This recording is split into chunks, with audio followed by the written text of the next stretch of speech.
ulit, maririnig sa ating Pangulo, estimate.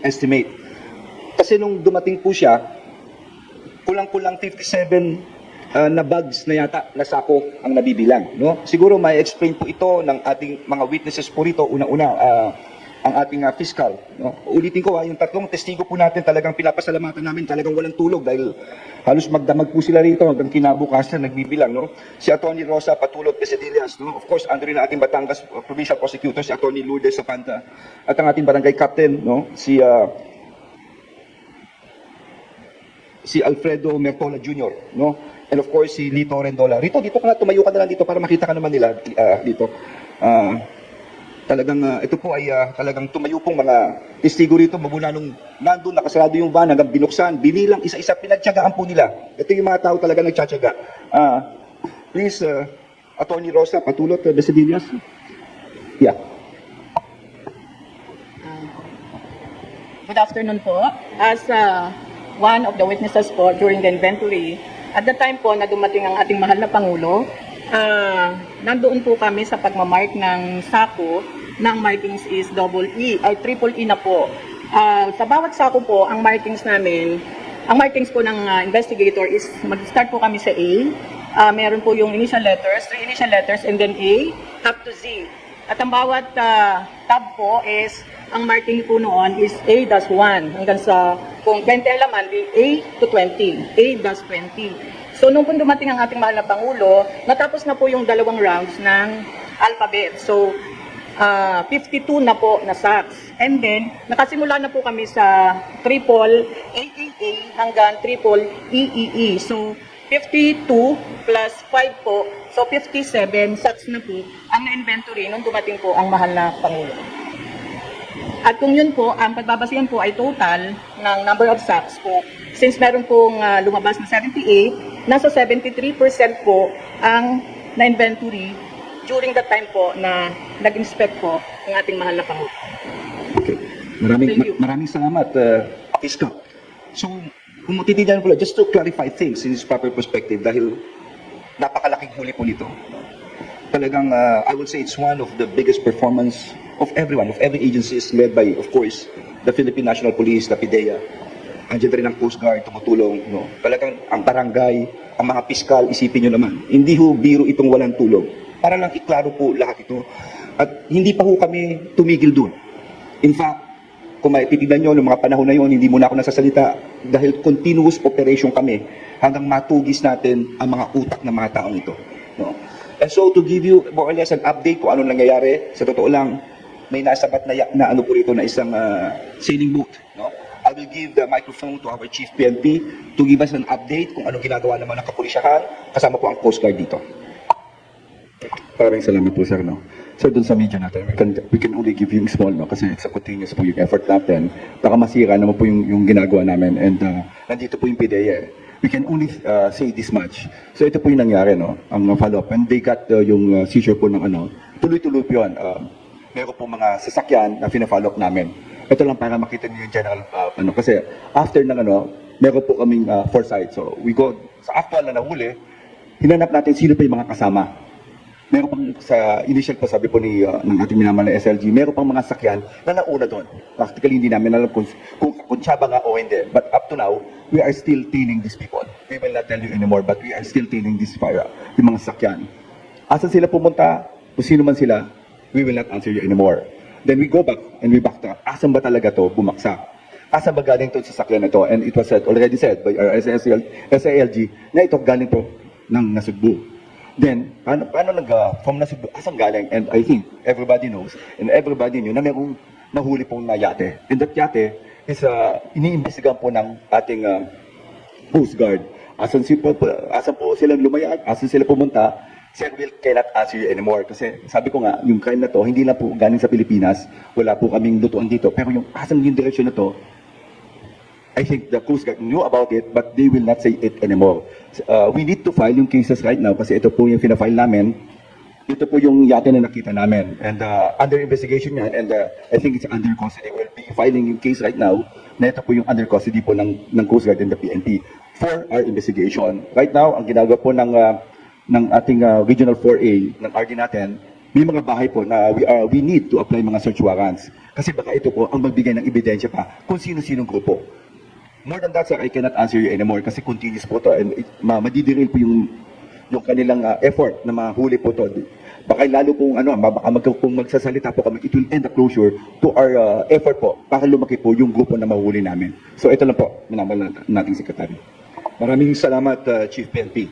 At sa puntong ito, gusto ko talagang pasalamatan ng Coast Guard kay Commodore Jeronimo Tovilla, ang commander ng Coast Guard ng District ng Southern Tagalog. Nandito po siya ngayon. And of course, ang mga kapulisan, partikular ang Pro 4A si General Kenneth Lucas, ang Provincial Director si Belmonte at ang OIC na si Major De Luna. Ito po yung sanib pwersa, pakita mo lang yung yate kanina. No? Marami pa po tayong hinahabol, marami pa tayong tinutugis sa ngayon. No? At ito'y talagang masinsin na pinagtatrabahuan po natin. If ever isa lang po masasabi ko nito, napaka-importante ng checkpoints, especially on coastal areas. As we could see here, no, siguro naman you could already digest kung itong yating ito, kung anong naging papel po nito. Ang importante rito, ang gusto ko lang sabihin sa ating mga kababayan, importante ang pagkakaisa kung kailan kalabanan natin itong drogang ito. Hindi lang importante ang tapang dito, importante ang wag masilaw sa pera. No? So, yun lang po. Ito po ang mga taong talagang personal kong hinahangaan, talagang walang tulog po ang mga ito. No, talagang gagawin ng lahat upang talagang ma-resolve ito at mahuli ang mga salarin po ito. Magandang hapon po sa inyo lang. Thank you very much. Our Secretary of the Interior and Local Government is now ready to take your questions. The first question will come from Mr. Mar Gabriel of Net25. Sec, good afternoon po. Sec, with this na after nung final inventory, bumaba ng 1.4 tons. Standing pa rin po ba na ito ang biggest drug hole sa ngayon? I'm not sure about if it's now the biggest drug hole, no? But I'm sure that kung hindi man siya biggest, it's one of the biggest. No?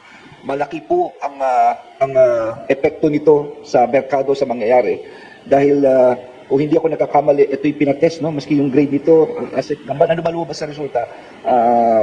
High grade ba ito o hindi? Pakisabi po natin para malaman po nito.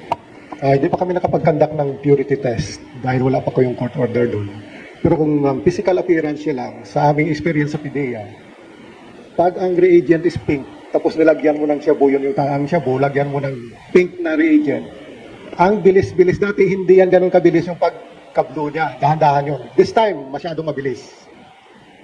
Indicator yon na mataas yung purity. Isa pa, ang pagkagawa ng shabu, kung nakita niyo yung shabu mismo doon, crystalline siya masyado. Yung parang nga yung nalimbawa ko siya sa sa Swarovski na kristal.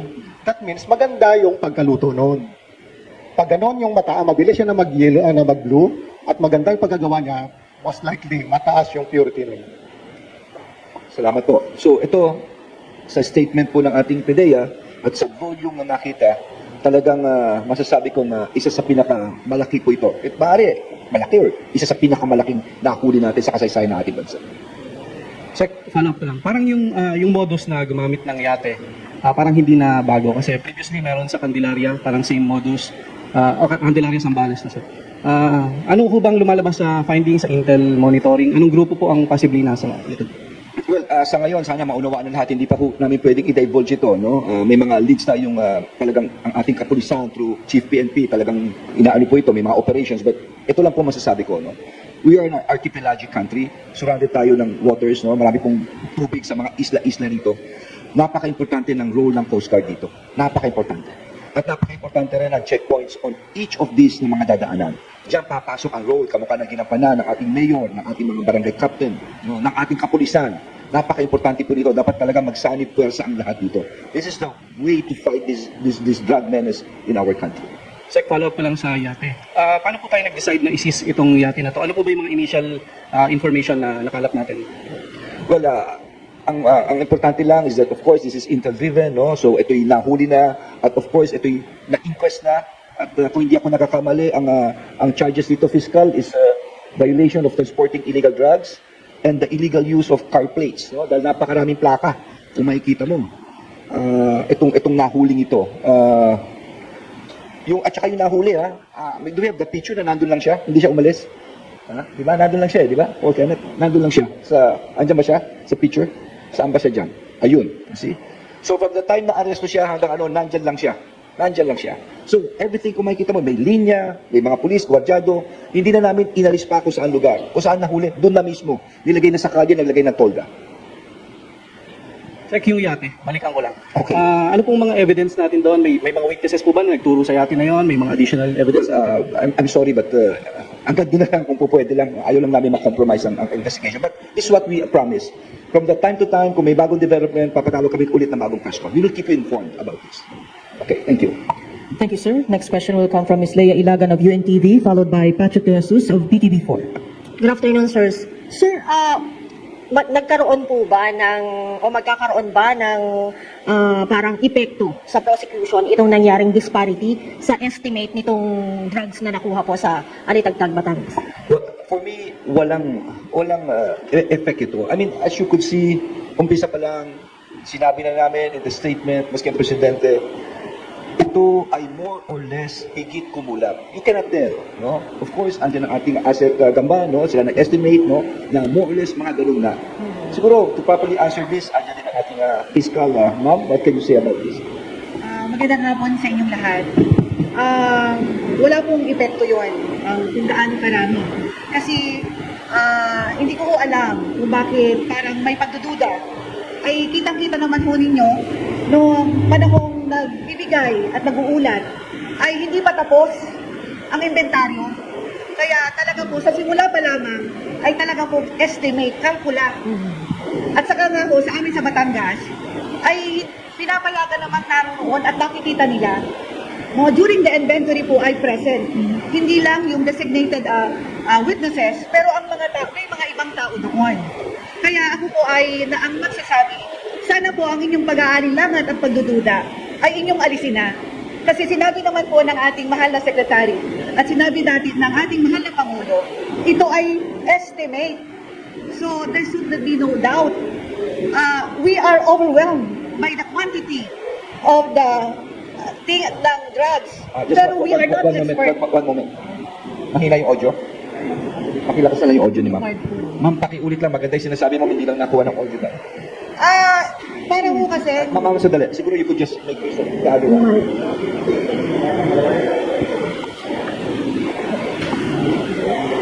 ako nga po pala ang provincial prosecutor ng Batangas. Sa amin, we observe the rule of law. Parang hindi maganda na parang may pagdududa. Ang sinabi naman po during the press con o sa mga pahayag ay estimate, no? At saka kitang-kita naman po ninyo na ongoing po ang inventaryo. Bakit kayo magdududa? Even if granting that we say 1.8, you should doubt it. Why? Because ongoing po ang inventory. Yun lang po. Maraming salamat. Maraming salamat po, Ms. Colt. Sir, follow up po. Sir, nasa mandate po ba o nasa protocol ng PNP o ng PIDEA na magbigay ng estimate while ongoing po yung inventory ng na kukuha ng mga illegal drugs?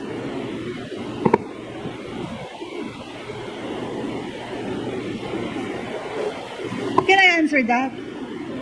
I think they are not obliged, but it is you who forced them to give an estimate. Tinanong ninyo di napilitan sila. No? Kung hindi nyo tinanong, hindi sila nagbigay. Di ba? It is you who asked. Siguro, It is not our obligation. okay, ganito, no? And to add, tinatanong kanina yung yate at kung ano pa ang gagawin. I think I'm here. I'm not part of the witness, but I come because it is not our obligation to disclose. No, to disclose the vital information considering it is under investigation. Nagki-case build up po kami. So we cannot disclose vital information kasi there's such a thing, we have evidence, but we gather the evidence. Hindi lang mo sa gathering, we have to preserve the evidence. Ngayon, kung sasabihin namin, ang sinasabi na naman, the evidence will be contaminated. So, again, it will be useless. It is inadmissible as evidence. Kaya po, pagpaumanhin po kung mayroong mga tanong tungkol po sa mga gagawin at ebidensya na hindi namin maaaring sasabihin. Ang sabi ko nga po kay PD, PD, ako po ang inyong abogado. Pagka kayo ay pipiliting tatanungin. Okay. Maraming salamat. Salamat, Fiscal. Okay. Ang what is important here is that you could see through the clips. Can you show yung van? Yung van na. Pakita lang natin yung van. Yung punong van. Kung makikita yung van na to, yan. Ina mo lang. You see? Yan. Open na. Nasa loob pa lahat yan. Ha? Nasa loob lahat ng nakita yung nailatag sa kalye. From that time on, andyan na kagad ang mga testigo natin. Yan ang sinasabi ni Fiscal. No? Meron na tayong mga tape na nakapaligid. Tapos pakita mo habang binababa. From that time na binababa rin, andyan ang testigo. It's all very transparent. If I'm not mistaken, may mga media na dyan, andyan na lahat, at hindi na namin nilayo. No? Dahil ito nga yung preservation of evidence, yung chain of custody. Dito kami maingat. Dahil gusto talaga namin makulong ng gusto yung mga gumawa nito. No? So everything is transparent sa ginawa po natin ito. Ngayon yung tanong, is it protocol? Well, kami naman, that's why we're trying to get the opinion. Dahil when we were asked, no, please, pakisagot ko ho kung yung estimate po ninyo. Kaya nga, we tried to ask from someone. Kasi tinatanong nila kami, so, sir, Yun nga yung nape-pressure na kami doon sa estimate. Hindi kami nagbibigay ng estimate unless press by the press. Kayo na yung tatanong doon, sinabi naman ni Jen sa akin, sir, kailangan natin ng estimates doon. Eh, simple mathematics naman yung estimate eh. May ano ba doon sa sinabi kong mga formula kanina? May mga algebra ba yun? Wala, simple math lang yun. Yun na mag-estimate. okay, so, if anything, sinasabi nga ni Ase Kuman, it's just a matter of estimate. Okay? General Malbil, please. Tama po yun, sir. Usually we give an estimate, but it's not required. But just to give you yung sagot lang natin, ito lang po yung nakuha natin. Kaya nga tama po yung sinasabi ng SLJ. We are so overwhelmed, so we need to ask an expert coming from the PDEA to just make an estimate. Yun na po yung talagang ano natin. For sure, kasi yun na rin tatanong sa amin kung ilan talaga. And I think that's a perfect calculation na sinasabi lang niya, more or less 2 tons. Kaya nga ako, sabi ko sa very huge one. So, yun po. Sir, pahabol lang po. Parang tungkol po dun sa estimate na pag large volume, sir, siguro hindi din naman nanghingi ang media kung ilang kilo ito dahil mahirap nga itong kiluhin dahil sobrang dami. Okay na po sa amin kung nakasako ito 10 sacks, 20 sacks, or gano'n lang, sir. Sa estimate. Para hindi tayo masyadong Okay. specific, di ba? Para kung mabawasan or bumaba yung bilang or ano. Yun lang, sir. Okay, thank you. Thank you very much. Yes.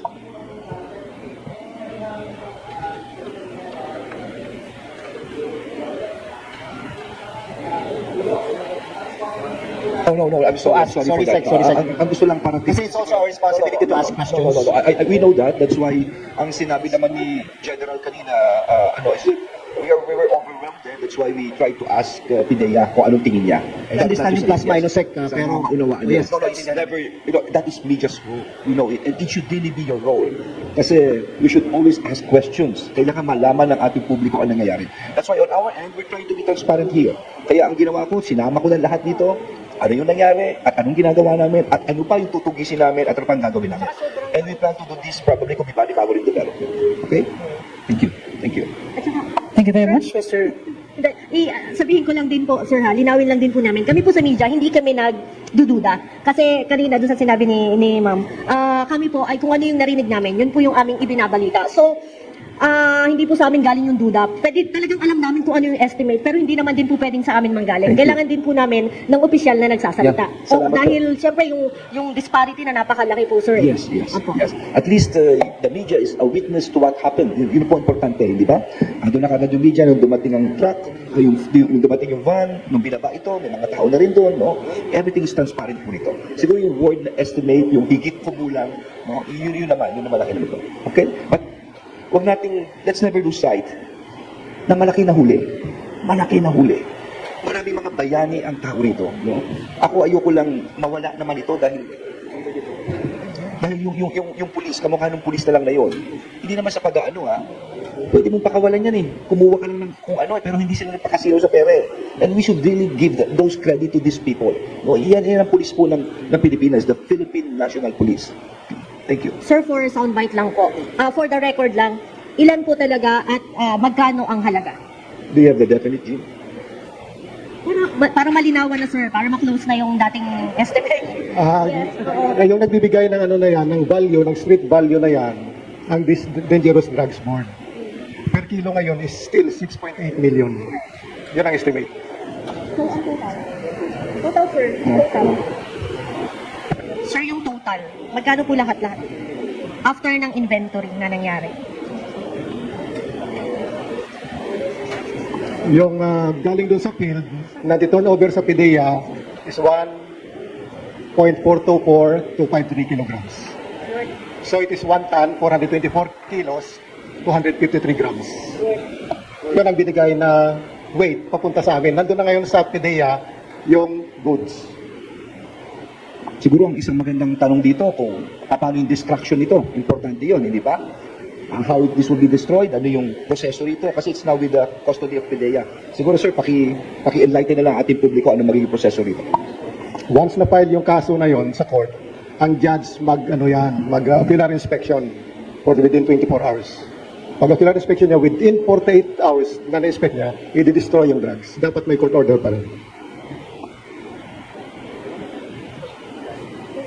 Thank you very much. Our next question will come from Mr. Patrick De Jesus of PTV4. Yung magkano sir? Pwede ba i-put on record lang din sir? Magkano yung 1.424253 grams? Ang PIDEA makakasagot.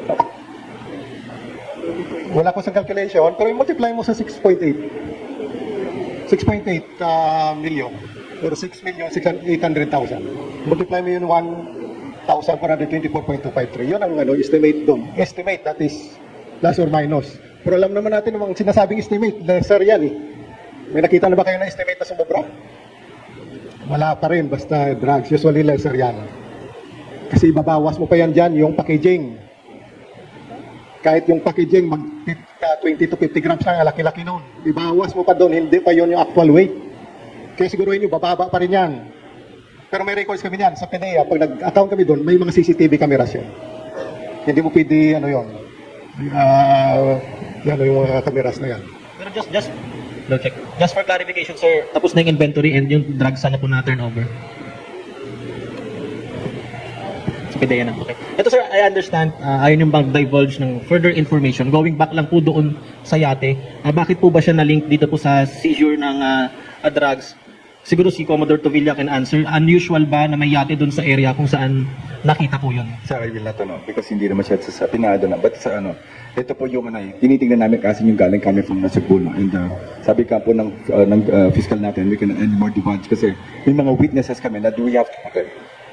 Yun lang po yung kasi iniisip namin, ba't kami from Cebu? Paano ba yun? So, one of the sources ng mga namin, baka galing dito. So, yun lang po. Kaya nga sabi namin, we try to seize, we try to apply yung search warrant doon sa mga ibang bahay. Baka meron pa may link. That's most that we can give you right now. Kasi continuous po yung natin, case build up. So, the more na we divulge yung information, baka hindi po mag-ano dun sa court. So, please, yun lang po. Yung mga bahay chief, pwede bang ma-answer kung saan area na? Not specifically. So, again, yung I'm just telling you kasi ito po yung tinitingnan namin. It's a coordination between PIDEA and us para mahabol po natin yung talagang culprit po nito. It will not end. It will not end kung ilan po yung nahuli natin kasi alam po natin, marami pa to eh. So, sabi nga po ng fiscal ng natin, dito ng RD natin, it's a case build up right now. Joint forces na po kami ng PIDEA, Coast Guard, and the PNP. Especially yung Region 4A and NCR. Sige. Ito po sir, this statement did not come from me po sir.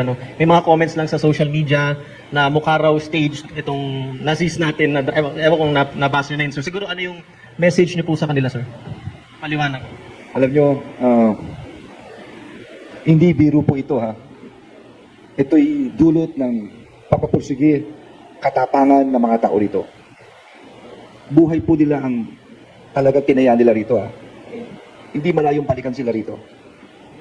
Kung minsan, kung iisipin mo, itong mga taong ito nandito, mga testigo, lahat po ito, pagod na ho yan. Hindi mo pa masabi kung mamaya takutin pa yan. Tapos may mga ganitong komento. Of course, masakit yung ganyang komento. Tao lang naman kami eh. Pero ito lang masasabi ko sa inyo. Lalo kami magtatrabaho. Lalo namin papakita talagang manguhuli kami na manguhuli po rito. Yan ang guidance ng ating mahal na Pangulo. Yun lang masasabi ko na ba yan. At higit sa lahat, ito po yung na-videotape.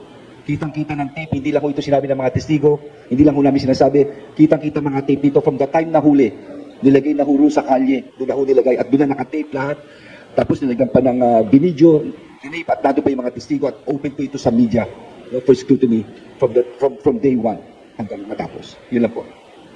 Thank you, sir. Nakukuha. Salamat, Secretary. Maraming salamat. Ito lang po masasabi ko, no? Napaliwanag na po natin yung statement natin lahat are based on estimate. Ang proseso ay naging very transparent. May 3 testigo, lahat kumukuha ng camera. Magmula nung umaga hanggang kinabukasan, nakakamera po yan kompleto, open to the public yan. Ngayon tapos na, nakuha na po itong 1.4 plus tons, no, approximately. We will make sure na ito namang 1.4 na ito, na nasa PIDEA ngayon, this will be destroyed. Kaya ito yung babantayan natin ngayon PIDEA. No? After this siguro, witnessin natin ito, talagang dapat to buong masira po ito at masunog po ito. No? We will make sure of that. But again, ito lang ang masasabi ko, marami pa akong dapat gawin dahil ang laki nito. Isipin na natin kung ilan pang huling ganito meron ngayon dito sa ating bansa. Kaya importante talaga magkatulungan ng bawat isa. At kailangan namin ang tulong ng lahat na nanonood dito. Kung meron kayong any report at all, ibigay nyo lang po sa amin ang intelligence report na ito. Maraming salamat po. Thank you, sir. Our next question will come from Mr. Glenn Wego of DZW. Hi, Secretary. Hi. Sec, President Marcos was so happy to announce the big news nung pumutok po ito.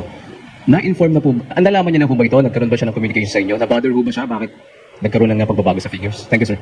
Well, nung una naming nahuli ito, sa totoo lang, nandun ako sa kumpil ng anak ko eh. Kinukumpilan yung anak ko noon, nasa eskwelahan ako noon at kukumpil ako. I received a message from General Marbil na may huli nga, no? Na, tapos tinexto si Pangulo, sabi niya, very, very good. Sabi niya yun, very, very good. Tumantuwa siya noon. Nagpunta ako noon, nagpunta agad ako sa Batangas, nagpaalam muna ako sa pamilya ko, hindi na nga ako nakapunta noon sa tandaan ng anak ko. Nagpunta ko roon, nakita ko marami ng media, kompleto na, and very transparent. And then, the following day, sinabi ng Pangulo, sinabi ng kanyang opisina na dadaan na sila para makita nila, no? At para talagang actual dahil na-estimate nga talagang ganun kalaki nga ito. Tapos the rest is history. No? But what is important here ay talagang makikita mo yung sinabi niyang dapat gagawin natin ang lahat, no? Within the bounds of law. Na talagang pagpursigihin to. Kaya yung sinasabi mo nyo kanina, mataas ba ang moral ng PNP? Sa tingin ko, napakataas po ngayon. Napakataas ngayon. At dapat tuloy-tuloy talaga ito sa lahat. Sec, I mean, kung nagtanong ho ba siya?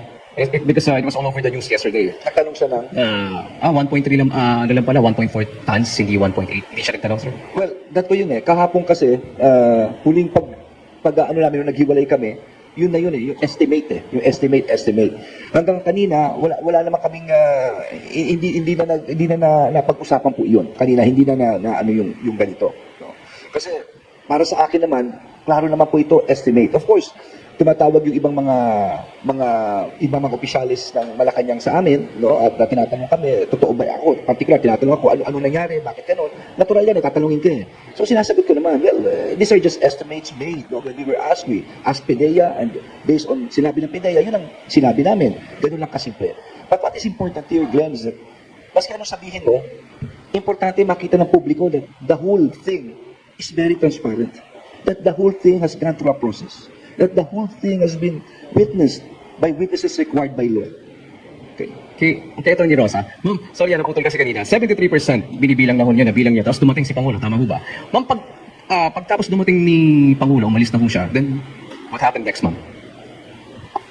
Patuloy po ang pag-inventory ng lahat.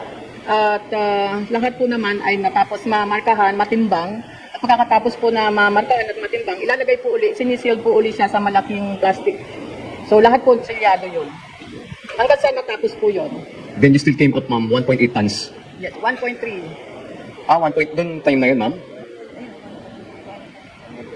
1.4. 1.424.253 kilograms. Anong araw din yun, ma'am? Anong araw din yun? Opo. Matapos po. Gabi na rin po. Two nights po and 2 days bago nights and 2 natapos. Sobrang pagod po ang mga pulis. Thank you, ma'am.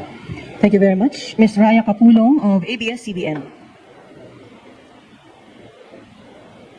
Afternoon po. Kay PNP Chief. Chief, kanina sa update, sinabi niyo po, may iba pang mga sasakyan na fina-follow up kayo. You mean to say, sir, are you trying to say na may mga nakalusot sa checkpoint, sir? Ma'am, dun sa, ang inano lang namin, kasi eto naman, Okay. dito kasi pagka may mga, we will look kung sino mga kasama. Hindi naman exactly na, ito na mismo, ang sinasabi lang namin, may kasi usually pagka merong ganyan, may mga nauuna eh. We're just sinasabi lang na, baka ito mga kasama, kaya pina-follow up natin.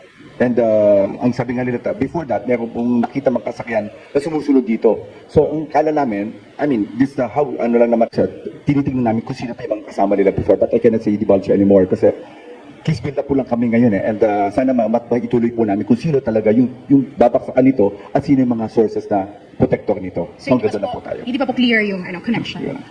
Alright, thank you, Chief. Thank you very much. Our last question will come from Ms. Marlene Padiernos of Bombo Radio. Hi po, good afternoon po. Sir, Secretary, after this incident po na ayun nga nagkaroon ng pagbabago doon sa data po na binigyan natin sa media, ano po yung lesson natin at magkakaroon po ng adjustment, sir, sa pagbibigay ng information po hanggang sa matapos po yung ginagawang investigation or bilangan po ng mga inventory po ng mga nasabat na illegal drugs po sa ganitong mga cases po?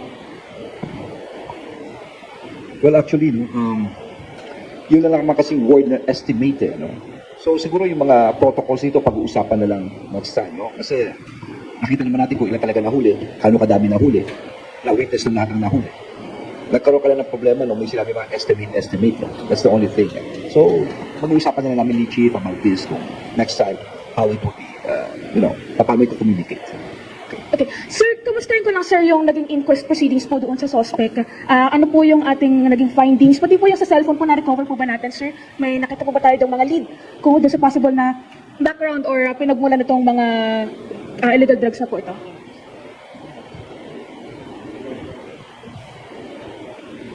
Ma'am, yung sinasabi niyo yung cellphone, no? We follow po yung legal procedures na ginagawa natin. And hindi po kami basta-basta magbubukas ng cellphone. We need to have yung search warrant para may bukas yung mga ibang data. And hindi, hanggang doon lang po kami, no? And yun po yung nakama pa, nahuli po kami yung cellphone. And yung tao po, when we interrogate yun, may kasamang counsel. So, hindi po namin kayang i-divulge lahat because ito na nga, nagpa-follow up lang po kami up now. Okay. Sir, paano po tayo makasiguro na airtight po yung kaso natin? Tsaka gaano po katagal kayo nga abutin bago ito ma-resolve po? Hindi, ang nag-file po ng case is not us. Kasama po natin yung prosecutor, kasama po natin yung fiscal, helping us to make it sure na airtight po yung kaso. Ito po, kaya nga po nakikita nyo, have so many witnesses, we follow rules. Sabi po ng secretary natin, meron po kami procedures, hindi muna po kami violate. We have a 3-man rule na dapat ito po mga witnesses natin na ginawa po ng natin, ng fiscal natin when we file the case. Muli po, magandang hapon sa inyong lahat. Gusto ko po munang medyo i-correct yung sinabi ng ating representative from the DCRH. Tama po ba, sir? Na sabi niyo po kanina ay binitbit pa ang provincial prosecutor. Hindi po totoo yun. Kasi po, meron po tayong department circular. Baka po ay magtataka na kayo, sa bawat mga kaso ay makikita nyo na, hindi lamang ang mga pulis, ngunit makikita nyo na ang mga fiskal. Under DC-20 po ay kami inaatasan ng Department of Justice na kami, sabi niya dito, meron po kaming, sabi niya, policy on the proactive involvement of prosecutors in the case build-up. So kami po ay naririto ngayon at siguro nga po kaya ang mga pulis ngayon ay ayaw nang sumagot kasi nga ho, kami po ang pumipigil sa kanila, ipagpaumanhin po. Kasi yun po ang itinakda ng DC-20. Sa panahon po ng case build-up, we have to protect yung mga nag-gather nating evidence. Kaya yun po ang siguro ang isang pagbabago. Sisikapin po namin na yung sinabi ng DC-20 ay aming sundin para magkaroon tayo ng airtight na kaso. Yun po ang dahilan. Ako po ang pumipigil sa kanila na talagang ang ating kapulisan ay gustong-gusto na sasabihin kung ano ang kanilang ginagawa. Ngunit tayo ay pinipigilan nitong department circular kasi nasa proseso po tayo ng case build-up. Yun lang po ang masasabi ko. This DC-20 is effort po ng Department of Justice para makapagtulungan sa ating law enforcement agency, all LEAs, para po magkaroon tayo ng airtight na kaso. Yun po, maraming salamat. Magandang hapon sa inyo. Nagdulot naman ito ng iba't ibang reaksyon mula sa ating mga netizens. Ayon kay, at Sabi 2024, good job po, and salute po to our PNP Batangas, and the whole PNP, DILG, PDEA and PCG. Saad naman ni, at Jorifel Olivar, kung ikaw driver, ikaw nagmamayari ng van, di mo ba aalamin kung ano ang karga mo? Komento naman ni, At WAD 1859. Hindi kami convinced sa inyo. Masyadong defensive. Initial info na hirapan pa magbigay. Anong sa inyo dito mga kabayan? Maaaring magbigay ng comment below.